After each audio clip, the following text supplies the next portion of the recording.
Good afternoon, everyone. Thank you so much for joining us today for our Identity Theft and Scams webinar. This is our last webinar of the series for this year, so we really appreciate you tuning in. We're going to pick back up in the fall with a reset of our series, and we'll have some guest speakers in the fall. My name is Allie Smith. I'm Assistant Director of Financial Counseling here at Penn State's Sokolov-Miller Family Financial and Life Skills Center. I am joined by my wonderful colleague, Sarah DeWolf. She will be in the chat posting some helpful links and resources throughout the webinar. So feel free to keep the chat open so you can see that extra information rolling through. As you have questions, or if you have questions, feel free to use the chat, or you can use the Q&A. We will both be looking at the chat, and we'll take a look at the Q&A at the end. The Q&A feature does allow you to ask questions anonymously, and I do understand identity theft is kind of a personal topic, so if you'd like to take advantage of the anonymous question asking, we totally understand and appreciate that. Today's webinar is being recorded, and you can find this recording. It'll be up in the next few days, along with all of our other previous webinars on our YouTube page, which is linked in the chat. FinLit PSU is our YouTube page. Before we move on, I just want to plug quickly to all of you that currently my position is Assistant Director of Financial Counseling here at the Financial and Life Skills Center. But in the next month or so, I am leaving my position. I had a baby recently, so it's going to take some time away from the workforce and focus on being a mom. So if you or someone that you know might be interested in doing this kind of thing, hosting webinars, giving financial counseling to students and folks in the Penn State community, please let them know. I am not certain if the link to the job posting is up quite yet, but it will be very soon if it's not yet. So look in Workday. Not yet. Okay. Not quite yet. It will be shortly though. Look in Workday. If you or somebody you know might be interested in this type of work, we definitely encourage you to apply. So with that being said, thank you so much, everyone, for tuning in today. I did take a look at the registration report, and it looks like we have a good mix of folks tuning in today. Some undergraduate and graduate students, faculty, staff, and alumni. So a wide range of folks in our audience today. I do hope that you all are just here preemptively and haven't been a victim of identity theft or a scam. But if you have, we will talk you through how you deal with this unfortunate event. We also, towards the end of our presentation today, we'll go through some scenarios, potential scamming scenarios, to kind of encourage you to see, like, is this a scam? What am I looking out for here? Just kind of arm yourself in defense of the scammers out there. But first, we're going to talk about identity theft. So what is identity theft? Identity theft happens when someone steals pieces of your personally identifiable information, or PI, and presents them as their own. So some pieces of the pie that make up your identity are your social security number, your full name, your mailing address, and your driver's license. So these are all pieces of personal information that are unique to us. So how does someone get access to this information? There are a few different ways that an identity thief may steal an identity. So if a thief has access to your social security number, they could use that or other information about you to apply for credit cards on your behalf. They might use those credit cards, rack up some debt, and then not pay the bills. An employment identity thief uses your social security number on your work application to possibly piggy bank on your legal work status. A criminal identity thief might use a real or counterfeit version of your ID or someone's ID to shift the blame of a citation or arrest onto that person. A medical identity thief might use your name or health insurance information to gain access to medical services such as doctor's visits or prescriptions. And medical identity fraud Can also include doctors who submit false medical claims. Tax fraudsters could use your personal information to file taxes on your behalf. The goal here would be to take your tax refund or claim another type of tax benefit on your behalf. And then finally, this kind of identity theft would typically use a child's social security number to apply for government benefits or loans or open bank or credit card accounts, or even rent a place to live using a child's personally identifiable information. And we've actually seen cases here at the center where parents will steal their children's personally identifiable information to do things like open credit cards in their name. And that is really an unfortunate circumstance. And most children who are victims of identity theft don't realize it until they're a little bit older and are in college most times. So this is kind of scary stuff, right? So here are some steps that we can take to protect ourselves and our identities. And we'll also talk a little bit later about what you can do if you've already been a victim of identity theft. But protecting your identity is kind of the first line of defense here. We want to protect our identities as best we can so that we ultimately don't become victims of identity theft. So first, we want to password protect our accounts. Strong passwords are so important, and we'll talk more about passwords here in just a minute. You also want to be sure to review your financial statements regularly. So checking your bank account and credit card statements is a great way to ensure that no one else is using your money. So you want to comb through those statements and make sure all of the charges you see on there are ones that you have initiated. You also might want to opt out of pre-approved credit card offers and paper statements. That way your personally identifiable information is not just being mailed around in the mail. And if you want to not get pre-screened offers in the mail, I know I used to get a ton of spam mail, credit card offers and insurance offers and that kind of thing. You can go to optoutprescreen.com. I believe, I don't have the chat pulled up. There's a link in the chat, and this website works with the three major credit bureaus. So Equifax, Experian, and TransUnion, they operate this website. And when you go through the opt-out process, the website's going to ask you for your personally identifiable information. But as long as you go to this website, it is safe. It is safe to put things in there like your address, name, social security number, and they'll work to get you opted out.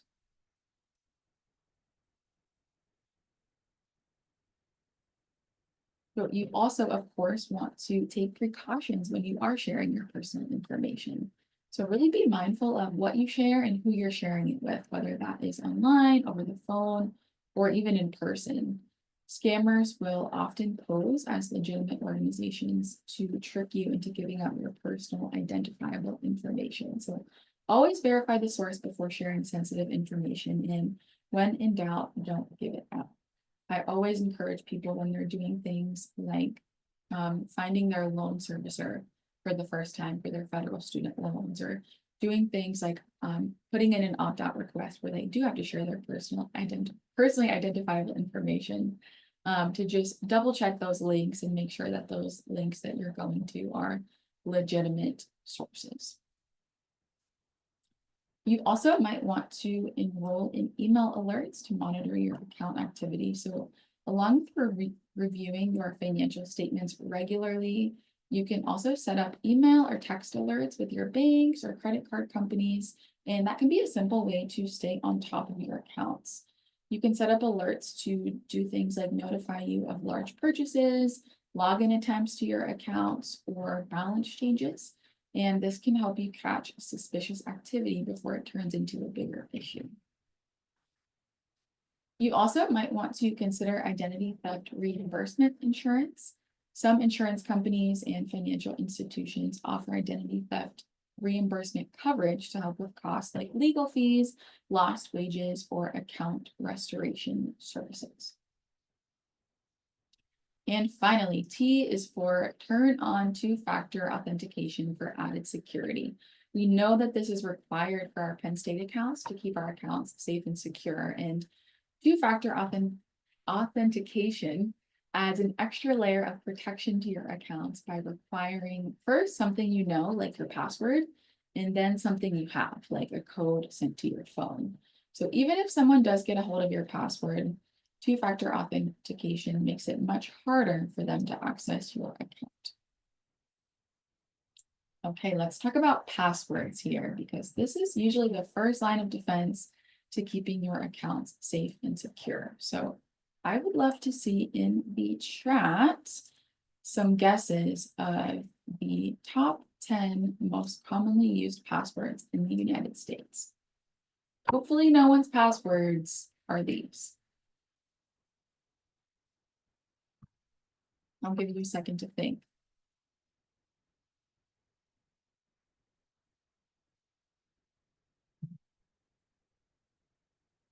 Yes, password 123, ABC 123.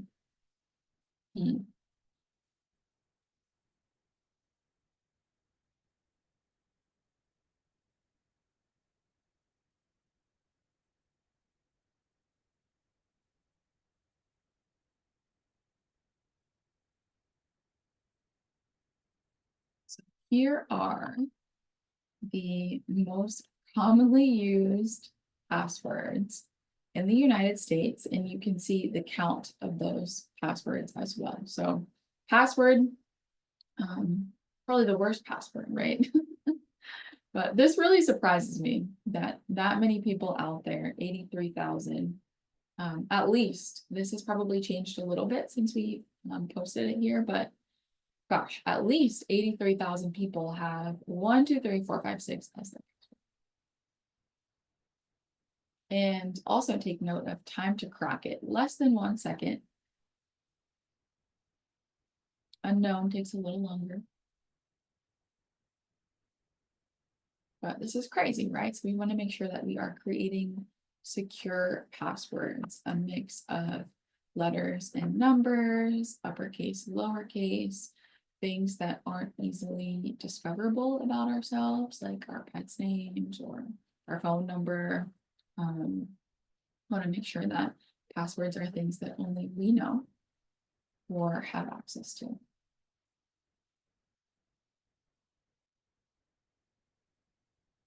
Okay, so as we mentioned earlier, part of protecting yourself from identity theft is regularly reviewing your financial statements. So this includes your bank account and credit card statements, but also your credit score and your credit report. Your credit score is your financial reputation. So your credit score really gives lenders, landlords, and even sometimes employers a snapshot of how you handle your money. You can check your credit score for free on sites like Credit Karma. And your credit score reflects as a number the information in your credit report. So your credit report includes your history of debt, your personally identifiable information, lawsuits that you've been a part of, and employment and bankruptcy information.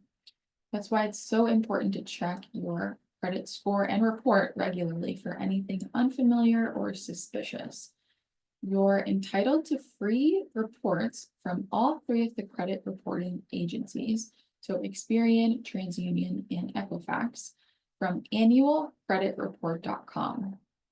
And you are actually able to pull a free report as frequently as once a week from annualcreditreport.com. So when you pull your credit report, especially if it's the first time you've ever done it, you really want to comb through it and make sure everything that you are seeing on your credit report is accurate and true to you. There can be mistakes in your credit report. That doesn't always mean you've been a victim of identity theft. If you find a mistake, like maybe your address is wrong, you can work with the 3 credit bureaus to get those mistakes fixed. Sometimes issues on your credit report can be a flag for identity theft, but not always. It just depends what you find, really. So when someone, or if someone does steal your personal information, they might try to open credit cards in your name, take out loans, or rack up debt in your name. So If you see those types of things on your credit report, like credit accounts or loan accounts that you haven't opened, that's more of a red flag for identity theft than something like a misspelled address or a wrong address.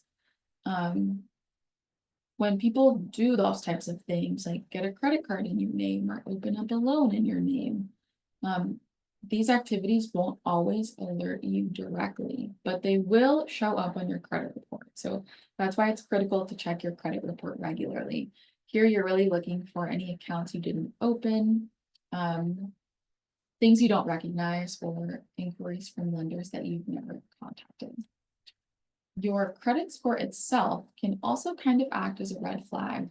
If your score suddenly drops for no clear reason, it could mean that someone has been misusing your information.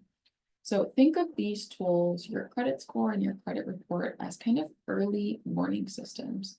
By catching suspicious activity sooner, you can report it and start recovering it before the damage gets any worse.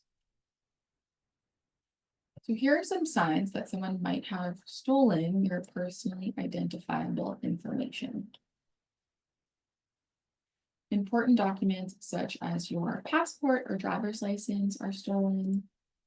Mail you were expecting doesn't arrive. You receive bills for goods or services that you haven't ordered or asked for.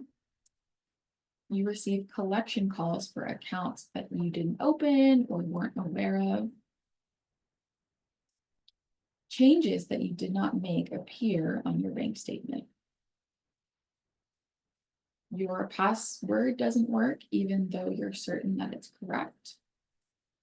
You're denied credit for no apparent reason. And the IRS notifies you of unpaid taxes or that your social security number was used on another tax return. Okay, so how do we address causes of suspected identity theft? The very first thing you want to do is call the company where the fraud occurred.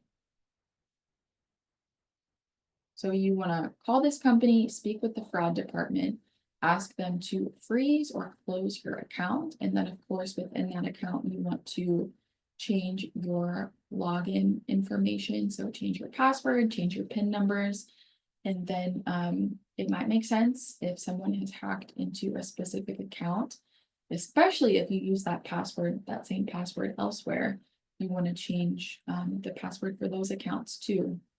But if someone has hacked into one of your accounts, you might want to change the password for all of your accounts. But step one is to contact the company where the fraud occurred and let them know. The very next thing that you want to do is place fraud alerts on your credit report accounts and your credit reports themselves. So in order to do this, you need to go directly to each of the 3 credit reporting agencies, Experian, TransUnion, and Equifax. And right through the website, you can place a fraud alert on your account there. So what this will do is block any new credit from being taken out. So if someone has stolen your information and they are in the process of opening loans or credit cards in your name and you have a fraud alert on your account, they will not be able to do that any longer. So this is the very next step that you want to take here. And Sarah went in the chat and posted all of those links that you see here for Experian, TransUnion, and Equifax. You also, after you've placed these fraud alerts on your account, you want to pull those credit reports as well and comb through the reports looking for any issues, anything that's incorrect. And the third thing you want to do is report the identity theft to the authorities. And here is how you do that. The first thing you want to do here is file the report of the identity theft with your state attorney general and the FTC, the Federal Trade Commission. Sarah's going to post a link in the chat for the Pennsylvania State Attorney General, where you can report identity theft. And for the FTC, it's just Identitytheft.gov. So you want to report with your state and the Federal Trade Commission, and then you also want to file a report with your local police department as well.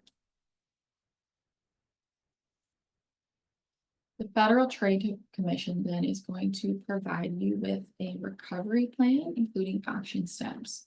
And those action steps might include some of the following. They might tell you how to close new accounts that have been opened in your name, remove those bogus charges from either your credit cards or your bank account, how to correct your credit report if there are issues or mistakes on your credit report, how to report a misused social security number for like tax purposes or employment purposes, and then also how to replace your government issued IDs. This is going to look different for everyone depending on the scope of the identity theft that has taken place. Okay, we have moved on to the scams section of the webinar. If anyone has questions about identity theft, feel free to post those in the chat or the Q&A. Otherwise, we'll move right on to scams here, and we'll figure out how to arm ourselves to not be victims of a scam.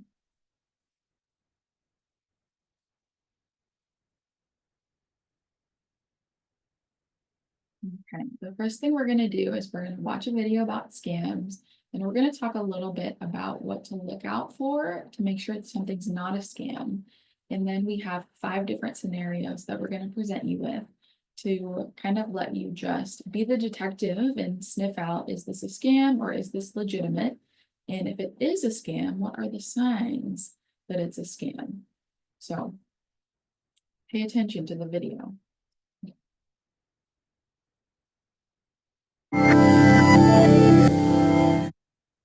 Cheaters, grifters, con artists, flim-flammers, hucksters, scammers, mountebanks. There are as many financial frauds as there are names for the people who perpetrate them. But here are 5 of the most popular methods of parting a victim from their money and how you can protect yourself.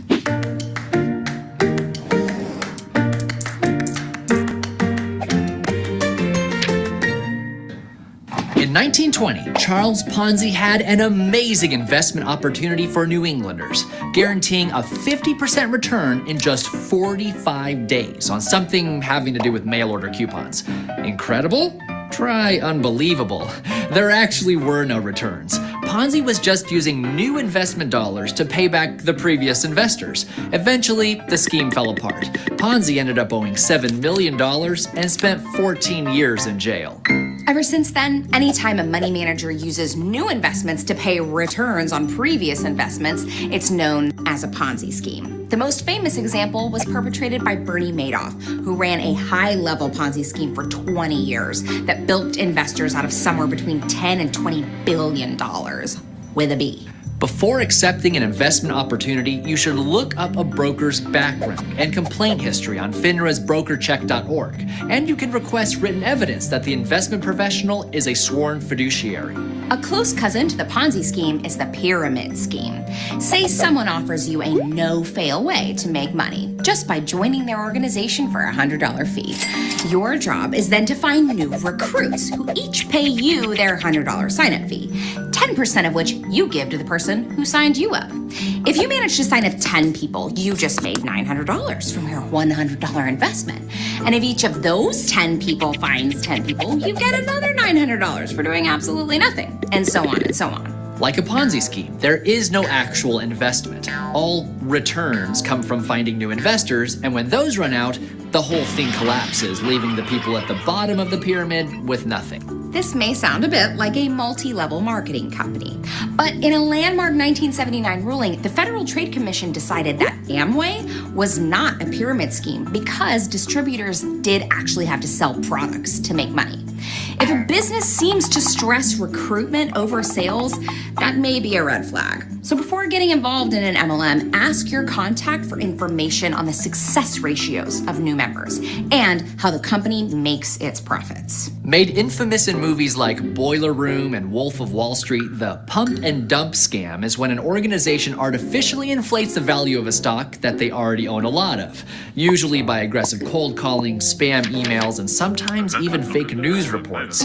When enough suckers have bought in, the scammer sells all their shares at the inflated price, sending the price tumbling back down and wiping out most people's investments. Getting rich quick on the stock market is incredibly rare. If someone tells you they have a hot stock tip or they know what the next big thing is going to be, ask yourself why they would share this valuable information with you. Imagine getting a phone call from the IRS informing you that you owe additional taxes that must be paid immediately, or a warrant will go out for your arrest. Maybe they even tell you that police are already en route to your house, but it can be all cleared up with a quick wire transfer of $1,000. Many people are so rattled by a phone call like this and so confused by tax laws that they'd rather go along with it than risk making the IRS angry. But there are certain things the IRS will never do. They will never contact you by phone or email first. You'll always get a letter. They will never demand payment in a specific form, and they will never threaten to have local law enforcement arrest you for not complying. If you get this phone call and are feeling uncertain, you should just call the IRS directly to check if the request is real. Hello, Mr. Olson. This is Joyce from your state bank. I'm calling because we suspect an unauthorized transaction on your account. Oh no! Before we continue, I just need some information to verify that I'm speaking to the real Philip Olson. Sure, my birthday is... my social security number is... and my mother's maiden name is... How's that? I mean, yeah, that'll do. Hello? Hello? Sometimes the easiest way for a scammer to get your personal info is to just call you up and ask for it. They might already know some things about you, like your address or your bank, and just need you to fill in the blanks under the guise of confirming your identity. The digital version of this is known as phishing, where the scammer sends out emails disguised to look like they're from trusted sources. These emails typically contain a link that brings the victim to an imposter website, where they're asked to enter account details like passwords or credit card numbers. Whether it's a phone call or an email or a text message, you should never give your information to someone who contacts you. It's always safer to contact the company yourself by calling their official phone number or navigating to their website directly. Typically, if an individual or organization is on the level, they won't have any problem with you verifying their identity or looking into their track record. They should welcome it. And of course, we'd all love to get rich overnight, and scammers know it. The best defense is remembering the old adage, if something sounds too good to be true, it probably is. And that's our 2 cents. Do you have firsthand experience with financial frauds? Are there any others we didn't talk about that you think people should be aware? Is there anything anyone wants to share that surprised them about that video?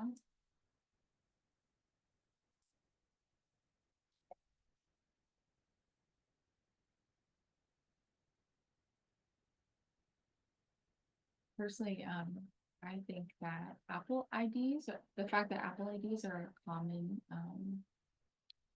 target for scammers is interesting to look out for, right? For those of us who use iPhones, protect those.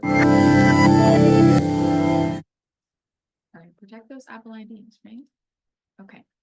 So we're going to talk about a few common scammer tactics, and then we're going to go into our activity. So pay close attention to these because this is what you're looking out for when we go through our different activities. So here are some common scammer tactics. They might send you messages that look real, but are in a different style than previous messages. Messages might come from a different phone number or email address than previous messages. And the message itself might be very professional and well written, but then you might look at the email address and it just doesn't add up. There might be suspicious links. Look out for unsecure web addresses. Unsecure addresses usually start with HTTP instead of HTTPS. There might be a sense of urgency in the messaging, like you need to do this right now. And the goal there is to not really give you time to think through it, right? There might also be deals that just seem too good to be true. Also, look out for non-secure payment method requests, such as wire transfers, international funds transfers, even requests for gift cards. I think that's a big one as well. There might be additional upfront costs that seem out of the ordinary. You might look for spelling and grammatical errors. There might be requests to share your personal information when in the conversation that you're having, it might not really be necessary to share your personal information. Look out for times when there's no proof that you'll get the end products that you're purchasing. And then finally, just request to follow unusual or different processes. Okay, so our first little test here is a phishing scam message. So you receive a new text from your bank. After looking at it closely, you realize that although the first text was real, the new text is actually a scam. So based on the things that we just talked about and looking at our video also, can you find 5 signs that this text is a scam? I'm gonna pull up the chat here and see what you guys think.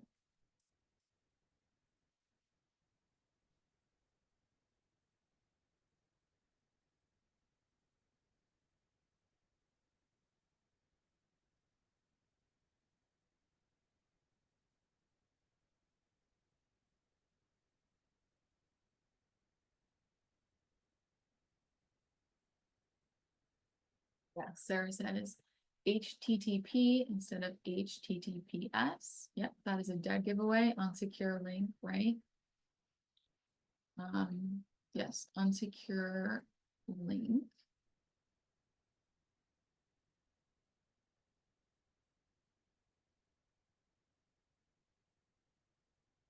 They reached out to you.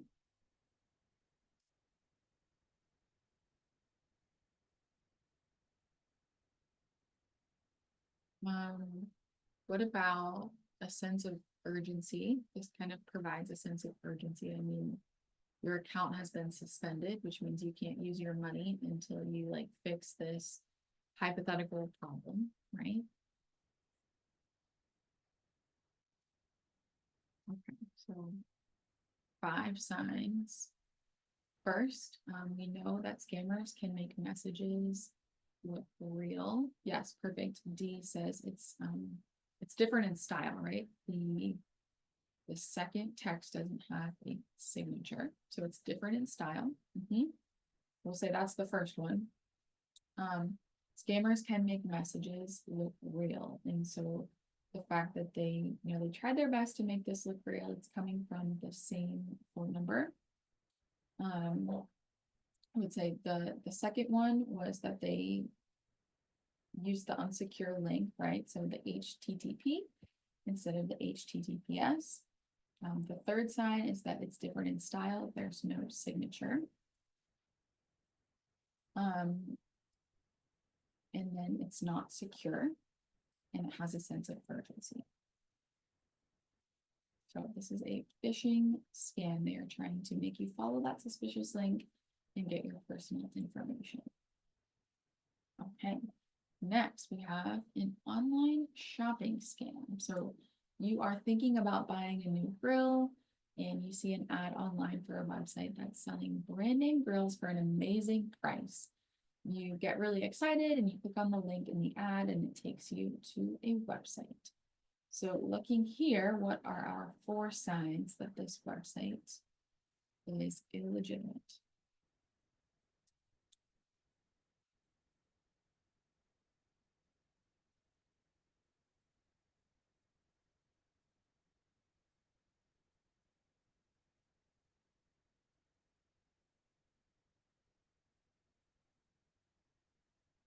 HTTP, yes. So the website is not secure. It has an HTTP address rather than an HTTPS address. That's 1.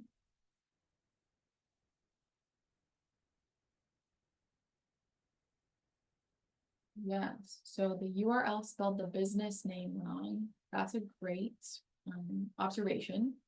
And the currency is strange. Yes.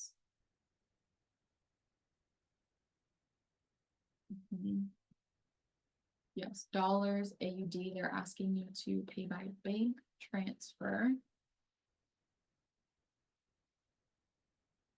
Pay by bank transfer for a further 10% off. Urgency, yes. So limited time only. You better get this deal in 6 hours, 1 minute. They're even counting down for the second to make you feel like you need to get this deal right now or it's going to go away.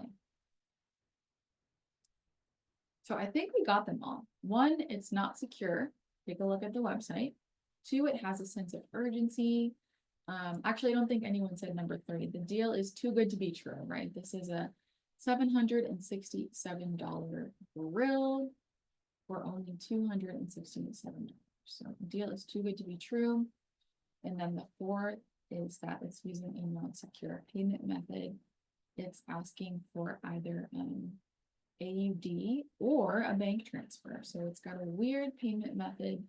It's not secure, right? It's asking for a bank transfer. Okay. Alrighty, our next one is a classified scam. So you have decided to get a puppy and you see an ad on an online classified website for a really cute puppy at an amazing price. So can we find 4 signs that this puppy ad is a scam?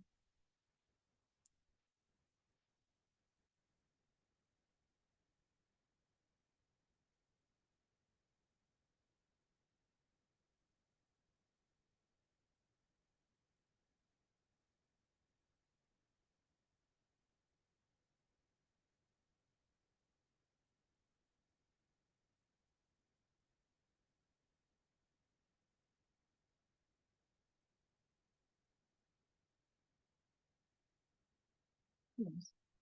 Sherry says, pay up front and then you get the dog later, right?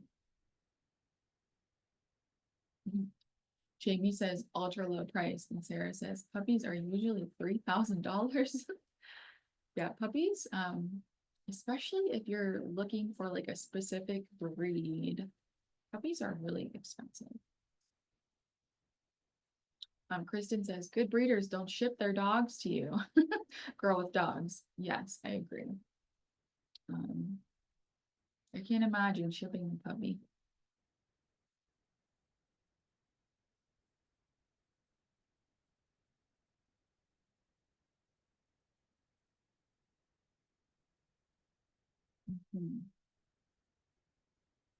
Well, Jamie says my sister did get a dog shipped to her. Okay, so maybe sometimes they do that. That's really interesting. Yes, cannot verify that you'll actually receive.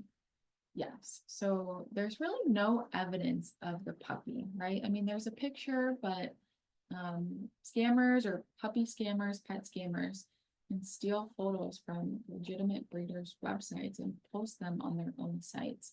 So for something like this, you might want to do a Google reverse image search to figure out if this picture that you're looking at has been posted somewhere else on the internet. I would say never trust photos alone, especially for something like this. So you would always want to ask to see the puppy in person, meet the puppy, right, before you are giving any money. And if that's not possible because it's just so far away, you might want to ask to do something like FaceTime, or see additional pictures with the puppy in the place that it's supposed to be coming from. This is also kind of a too good to be true sale, right? So this person is saying these puppies are usually sold for at least $3,000, but I will sell them to you for $500. So scams often present themselves as offers that are really just too good to be true, right? There are other costs to consider here also. So scammers might claim that they have moved or they live somewhere overseas so that you don't have to pay for things like transport and that kind of thing. And then also the payment method is not secure. So payment by money order or wire transfer, that is a red flag. So when you are, maybe you do want to buy a puppy and you want to be cognizant of puppy scammers that are out there. you always want to look for a secure payment method. So something like PayPal or paying by credit card.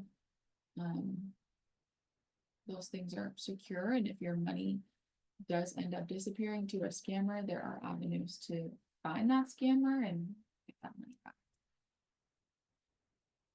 Okay, you guys are doing great. Okay, next we have a mail delivery scam. So you recently purchased something online and you're waiting for it to be delivered. You receive an email about a failed delivery and it's asking you to update your details. Before you click on the link, thankfully you realize it's a scam. But looking here at this email, what are the 5 signs that this is a scam?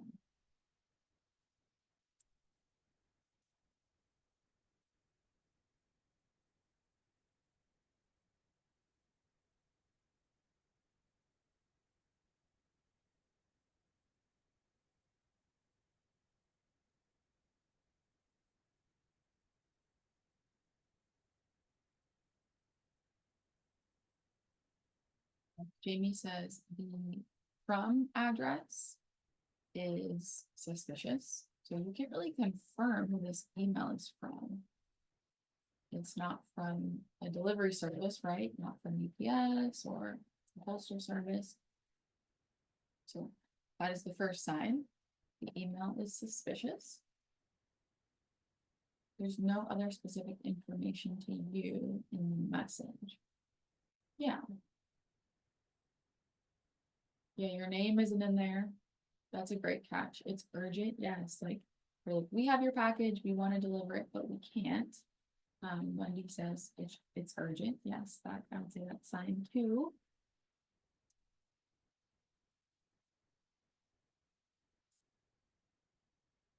There are typos. So there is a spelling mistake in here. Any legitimate business would not have a spelling mistake in their email. That's sign 3. You're looking for spelling and grammatical errors.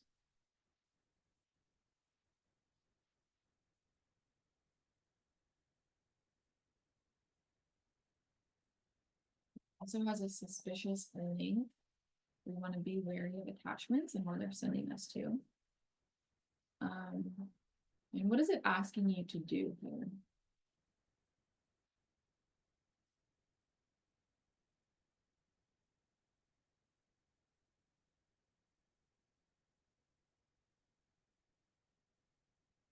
Asking for your address, right? So it's asking for personally identifiable information. So this might be one of those cases where they already have maybe your name, even though they don't address you by name here, but they've got your name already and they want to fill in the blanks, some of the things that they're missing in their address. Okay, our last exercise here is a business email compromise scam. So you're at work and you're about to log off for the week. It's Friday. Before you do, you receive an email from your CEO about an urgent payment. Your first thought is to act on his instructions immediately, but you reconsider the email and realize that it's a scam. So what are your 3 signs that this email is a scam?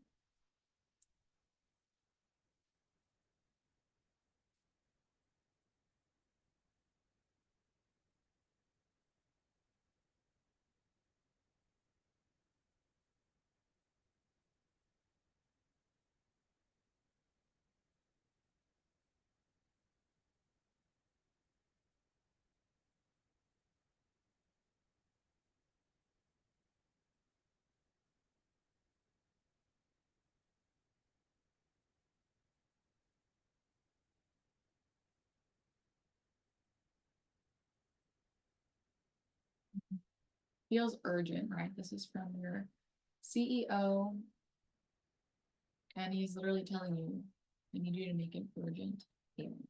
Yes. Yeah, I will say I actually had this happen to me when I worked in real estate. Someone posed as my broker and sent out these emails to folks in our office. And it does. At first, when you get it, it feels very much like, oh my gosh, let me drop everything and follow these instructions. But then you realize, nope, this actually is a scammer. Yes, the email address on the top and the bottom don't match, so you can't actually confirm here who this is from.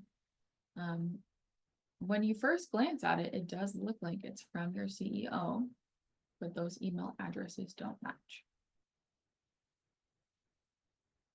Yeah, so the first is it has a sense of urgency, right? The second is you can't exactly confirm who it's from. Those email addresses don't match. And then the third thing I would say is that this is kind of unusual, right? How often does your CEO reach out to you to ask you to make an urgent payment or to step in and do something that would usually be in their wheelhouse for you to take it over? And then they also say, you know, you can't call me because I'll be in a meeting all day. So what I did whenever I received an email like this from my broker is I just called him and said, hey, I just got this email from you. It looks like it's from you, and I just want to confirm that you actually sent this. So you might not be able to call up your CEO, but you can absolutely tell your manager that you received an email like this. And let them know. Okay. So those were our like scam exercises. I really hope that just kind of going through these things and taking the time to look at different instances that might happen helped kind of arm you so that you don't end up being a victim to a scam, because these things can feel really urgent, and when emotions are heightened, we might be more susceptible to scams. All of these things we want to be looking out for, right? So that was the end of our official slide deck here. We just want to end by talking about some ways that we can support you in our work here at the center. So these are some of the things that we offer to the Penn State community. We offer financial coaching and counseling to students, alumni, and we do PSLF consulting with staff and faculty as well. But we do work primarily with students. So current students can schedule one-on-one financial coaching appointments in Starfish. We also do great group presentations and webinars in classrooms, and for things like clubs and sports and things like that.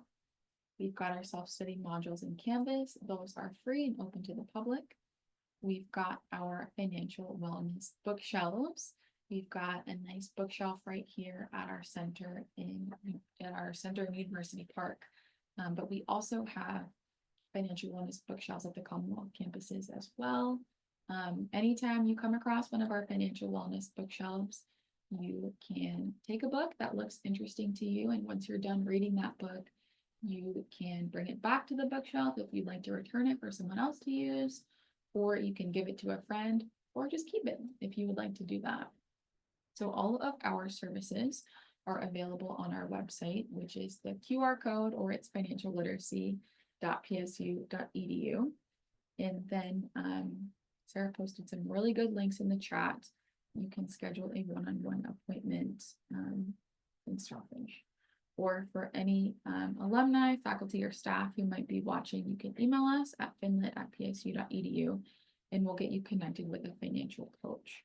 I believe I said this earlier, but we do work with alumni directly, and we refer faculty and staff to our partners at PNC to work with them for financial coaching.